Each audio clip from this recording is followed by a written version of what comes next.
From high school all the way into my mid-20s, I would just buy tons and tons of video games, and I never stopped. So many that I basically have thousands of video games, but I've played almost none of them. 22%. That's a fraction of the games, and I want to change that. I found a way you can export your Steam library to a CSV file from the Lorenzo Stanco website, and then I exported everything into Google Sheets. But if I was going to put all of that into a spreadsheet, I can't just do my PC games. I've got all my Wii games, my Xbox games, my PlayStation games. I bought all of them, so I should probably play them. In my early 20s, I lived an hour and a half outside of Calgary. There used to be a lot more on here, but I used to chart a route from GameStop to GameStop, and I would go and buy as many used games as I could. My outlook was I could buy one game for $60, or I could go and buy 10 games for $1 each, and then I was guaranteed to get just as much satisfaction out of those 10 games as it was for a $60 game, which led to this collection. I mean, this is a fraction of all of them. I didn't have enough space, so the rest are in boxes in the storage area. Guild Wars 2. I miss playing that game. Maybe I should get back into it. Do you want to see my dog? Hello, buddy. How has your day been going? Has it been going good? We gonna play lots of good video games today? Yeah, we are. Oh, do you like my walls? Normally the walls would look like that. That's in case I need to get outside. There's muck all over the window because the dog is digging in the places he shouldn't be digging. Oh, but we should probably get started, so let's begin. We're gonna categorize and alphabetize this too as we go, right? Because that's what spreadsheets are for. So I'm gonna do game number 1. I genuinely don't even remember getting it, which is probably gonna be most of these games. Tornado Outbreak. So now we just come in and we say Tornado Outbreak happens to be... Oh no, I forgot about the Switch. I love the Switch. It's an amazing console, and I've done a lot with it, especially buying games. And there were so many on sale, so many on sale all the time.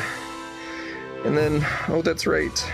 There's also the PSP. How many games do I have on the Switch? Oh yeah, and then there's all those games and those games too. Thankfully, those are movies. But I haven't watched a bunch of those. Maybe we're not adding movies into this. We've got Tears of the Kingdom. I've been playing that a little bit, mostly watching Crunchyroll. Anime is life. I also haven't played any of these. I haven't bought a game on the Switch in a year and a half, roughly, I think. Something like that. Actually, it's probably less than that. I've probably bought them within some in the last year. It's a problem. I had a problem. I hope it's a past tense problem. Does it tell me how many I have? Oh no, we gotta add all these too. How do I tell how many games I have on the Switch? Oh god, no. 646. You're confused right now, aren't you, buddy?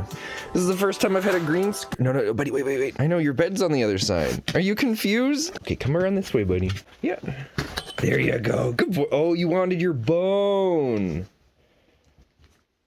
Or you didn't want it. Tornado Outbreak, done. I was gonna toss it away dramatically, but I don't want to break it, so we're just gonna carefully and gently place it upon the ground. Next, we've got SpongeBob Squiggle... Wait, what is SpongeBob SquigglePants? Oh, it's a drawing thing. Do I still have this thing? I think I do. If it's gonna be anywhere, it's gonna be in my carefully sorted box of all... Oh, yeah, right here on top. Pretty sure that's it. Cool. I think there's a few of those drawing games mixed in with all these. They were very cheap without the drawing tablet. Oh, hi, buddy. Did you figure out your way around the green screen? It's so good to see you. Oh, nice butt scratchers. All right, I gotta go add a bunch more games to this. Yeah, we'll see how far we get. Hello, buddy, I see you. Hello. We're not gonna do each one on camera. Buddy, we would be here for a long time, wouldn't we? Yes, we would. Turns out the dog was bothering us because he wanted to go for a walk, so we're at the dog park. But while we're here, here's 3 games that I recently came into my radar that you guys should check out. Also, if anybody knows the name of this one, it popped up.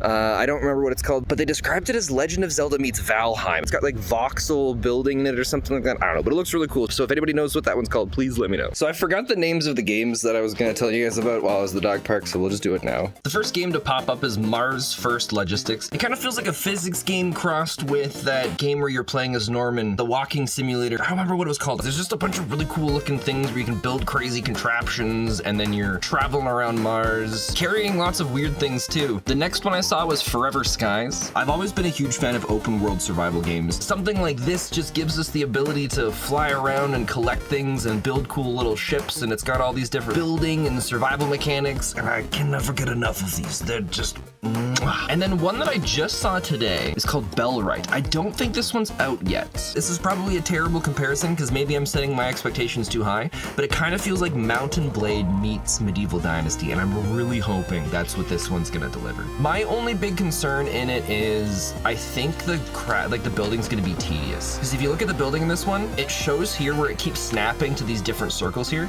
and so I think you have to place all the different parts individually, and if so, that's gonna suck. Now, the biggest problem we're gonna have with completing this list of amazing video games, well, I'm sure a bunch of them aren't gonna be amazing. We're gonna have games like Starfield, for example, that come out that consume hundreds of hours of time. There will be games that are only a little bit to get through, and then so we'll be able to scratch off a couple in like a day or two, so that's nice. But then there's also gonna be other games like this one I've been playing lately. Playtime right now is 124.4 hours, you know, which is, I think, is a reasonable amount of time for a game. The only problem is that's all from like the last couple days. Oh, you guys see that? Hello again, buddy. Are you trying to get through there?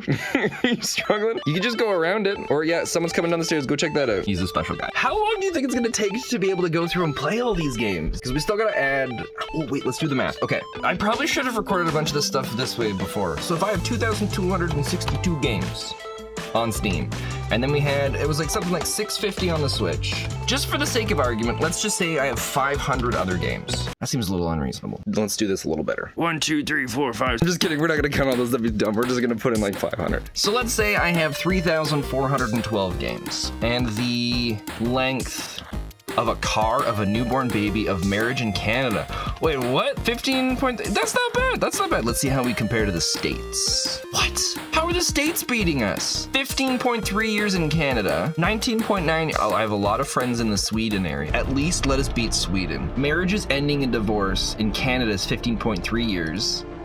And in Sweden it's 12.2. Suck in Sweden. What about the UK? I know people in the UK. UK is probably gonna be really low because they're a miserable group of people. 11 to 12, yeah. Average length of a video game. The average length of video games 2008 to 2010 was 13.6 hours. 2011 to 2015 was 24.2 hours.